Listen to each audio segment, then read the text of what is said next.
If your bliss is ignorance, this is a great time to be alive in the US.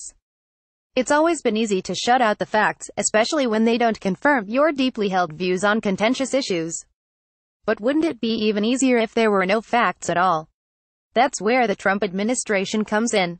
The president, with the help of Republican leaders in Congress, has endeavored not only to encourage ignorance but also to ensure it through budget cuts, personnel decisions and policy changes. The federal government is doing its best to limit the information we have about this country, the people who inhabit it and the forces that are shaping it. Unfortunately for bliss seekers, the Constitution mandates a decennial census, which prevents the government from operating in complete ignorance of its population. Luckily, though, the Constitution also grants Congress the power to carry out the census in such manner as they shall by law direct. The manner that this Congress has selected appears to be on a shoestring. The Census Bureau has complained that it doesn't have the funds to properly plan for 2020, which will be the first ever census conducted primarily, a huge undertaking. And it's working with only an interim leader because its director, who departed in May, has not been replaced. What you don't study can't kill you, right? We're not going to prioritize the collection of accurate information about our country. Information that determines how many representatives each state gets and how billions of dollars in federal funds are distributed. That sure is bad, but only if you fail to consider how stressful it is to make decisions based on actual figures about who lives in the United States and where. Starting with the facts might lead to some sort of government accountability. It's far more relaxing to begin from a position divorced from reality. Since Trump took office, according to the Washington Post, several departments have changed some federal policies and how they collect government information about lesbian, gay, bi and transgender Americans. Recently, some career analysts at the Centers for Disease Control and Prevention said they were encouraged not to use the phrases science-based or evidence-based in budget requests. An anti-evidence sentiment is ascendant across the federal government.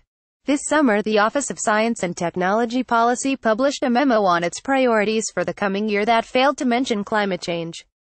Civil servants with the Interior Department and the Environmental Protection Agency who once focused on studying and mitigating the effects of climate change have been reassigned and sidelined. And almost a year into his administration, Trump has yet to appoint a top science advisor. What you don't study can't kill you, right? There will always be academics and researchers who stubbornly continue to collect facts. But they can't stop red-blooded Americans from claiming their right to live in ignorance. Privately funded research is easier to refute as biased. You can't make a strong case for renewable energy if you don't acknowledge evidence that our current energy sources are contributing to climate change. You can't address the specific health needs of a marginalized population if you refuse to consider data confirming that population exists. Ignorance is the perfect way to delicately sidestep complicated problems. During the 2016 campaign, voters who agreed with the statement "thinking is not my idea of fun" supported Trump by a 12-point margin. But the bliss gap may be closing. The headlines are so unrelentingly awful that it's tempting to tune out, and many of us do. With each lapsed subscription and deactivated push alert notification, a few more of us RSVP to the low information party. The more you ignore the challenges facing our country, the happier you'll feel. Say goodbye to gloom and doom statistics about childhood asthma and rising sea levels. Bid farewell to sad figures about HIV transmission rates. Never feel angry about a tax bill again, because who knows how many low-income people live in the US. Anyway, just tuck your head down in the warm sand, take a deep breath, and thank the president for your sweet relief. Ann Friedman is a contributing writer to Opinion. Caption. Follow the opinion section on Twitter at LawTimesOpinion or Facebook.